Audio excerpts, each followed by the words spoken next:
Good evening, everyone. I want to thank you for sticking with us throughout the day and being here for this press availability. I'd like to start by telling everyone that earlier this evening I had an opportunity to speak to President Trump when he called.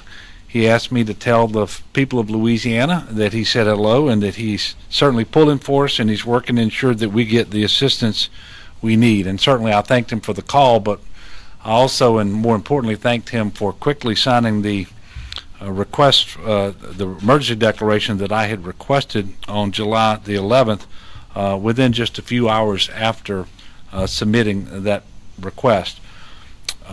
We just concluded an 8 p.m. briefing on Tropical Storm Barry, and we were able to visit by telephone with the National Weather Service. And so I do have a little bit of good news to report tonight here in the capital region at least. Because of a change in the rain forecast, the crest predictions for many of the rivers have actually gone down.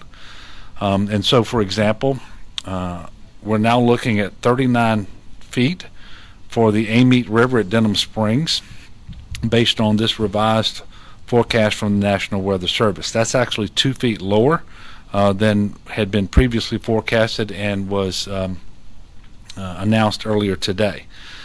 For the Comite River at Jewel Road, similarly, the National Weather Service has revised the forecast, and they're now predicting a crest of 31.5 feet, which is 3 feet lower than the previous forecast that would have rivaled the 2016 levels.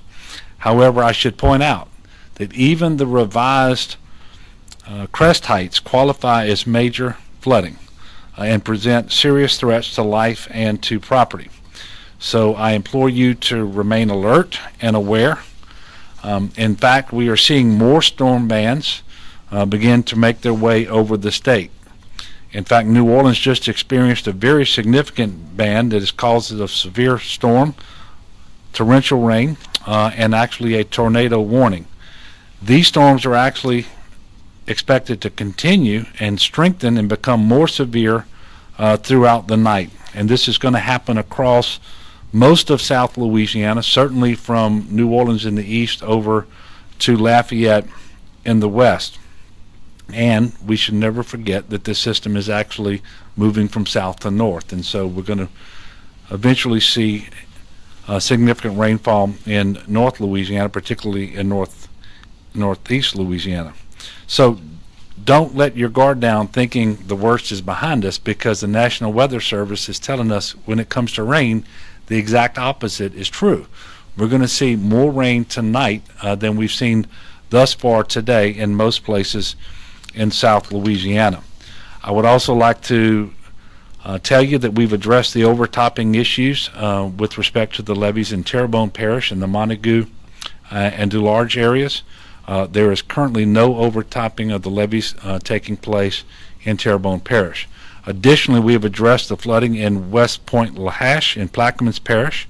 However, in the Myrtle Grove area of Plaquemines Parish, the back levee is still being overtopped. However, Highway 23 remains open, and we are cautiously optimistic that it will not have to be closed.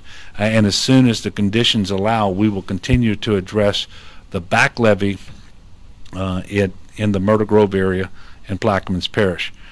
Early tomorrow morning, when it is safe to do so, our crews will, again, as I mentioned, focus their attention on the Myrtle Grove area. The overtopping there has not resulted in flooding of any of the residential areas within the levee system. I also want to tell you that DOTD is working on protecting water from intruding on Highway 90 at the Sharonton Canal at the request of St. Mary Parish. This is a preventive effort more than an emergency response so that we don't lose that road to water intrusion. And I will tell you again, this is not an issue with the levees there. We are comfortable with the assets that we have, that we're going to be able to continue supporting search and rescue evacuations should they become necessary. Tomorrow, weather permitting, we plan to travel to tour some of the areas that have seen the most rain and damage. We will let you know when we have more information on where we were able to go, because it's going to be dependent upon what Mother Nature will allow us to do as we plan to travel by helicopter. As I mentioned earlier today, we will have a 4 p.m. UCG meeting with the press availability to follow. So the main takeaway tonight is that this storm still has a long way to go before it leaves the state. It continues to move too slowly. And some people may think that the threat is over. Some people may be tempted to think that because it was a Category 1 when it came ashore and has already been downgraded to a tropical storm, that it does not present a threat. That is not the case.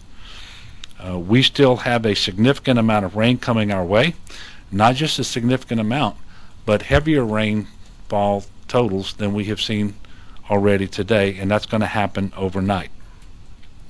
We are expecting flash flooding across a large swath of South Louisiana. Currently we have about 462 individuals in 27 shelters, and again, for information on shelters, we're asking folks out there to text LA Shelters to 898-211. That's LA Shelters to 898-211, or you can call 211. For more information on road closures, please visit 511la.org. That's 511la.org. So don't let your guard down. Continue to pay attention to the weather and to the local officials, and heed whatever warnings or statements that they make. So with that, we're going to stop and take any additional questions that you may have. Yes, sir. Governor, it does seem like there's a kind of a delayed action for this rain, and it's, if you look at the column, it says it'll be out of Louisiana and in Arkansas by Sunday night or Monday morning. I mean, what's to come? Is it the bands that are going to swing in? Yeah. All of a sudden, Well, if you take a look at the live radar, the rain bands still extend deep into the Gulf, and as they're coming ashore now, they seem to be more. They're producing more rain now than they did earlier in the day. We saw that just recently in New Orleans. But if you look at what they anticipate is going to happen over the next several hours, you will see that they are anticipating that those rain bands, once they come ashore, they're not going to dissipate the way they did earlier in the day. They're going to bring much more rain further north into Louisiana, including right here in the capital region, and drop a lot of rain. Every storm is different, and sometimes we want to think we know what to expect from today's storm based on what we've experienced in the past, and we continually learn that lesson, but every storm is different, and my concern is we have a lot of people going to bed tonight thinking the worst is behind them, when in fact that's going to prove not to be the case, and so we're just asking people to remain vigilant, and we again just got off the phone with the National Weather Service, and they assure us that we have some flash flooding coming our way across a big portion of South Louisiana. Is it where? Well, I will tell you, anywhere from the New Orleans area and north of that all the way across to Lafayette. You can't predict precisely where, because you don't know exactly where the bands are going to line up, for how long they're going to dump, and where the next one is going to be behind that one. But with the total rainfall that is predicted to happen overnight, we do anticipate flash flooding. And so we're asking people to remain vigilant, and not just flash flooding to the point where life will be threatened. And so we're asking people to be cognizant of that. Yes, sir. Governor, compared to what we went through this afternoon, we had the flooding and the tough areas like Pontchartrain and some of the others. Now bring us current. How the situations in those areas as far as possibly water's going down, people dealing a little better? What's the latest you Yeah, so I've not received word that we've got a reduced storm surge yet in Lake Pontchartrain, Lake Maurepas. I don't think the winds have changed direction enough to allow that to happen. That is very important, because at some point, as we need the Amite River and the Tickfall River and so forth to drain as it's supposed to, you don't want a blocking mechanism in the lakes. So the wind direction is going to be critically important. But as for the rest of your question, we've just been told just in the last 45 minutes that we should not gauge what we anticipate to see tonight based on what we've already seen today.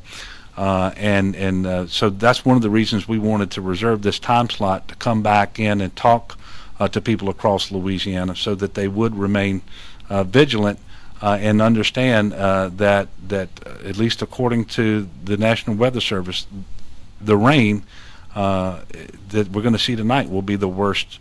And as you remember, this was always going to be a rain event, not so much a wind event.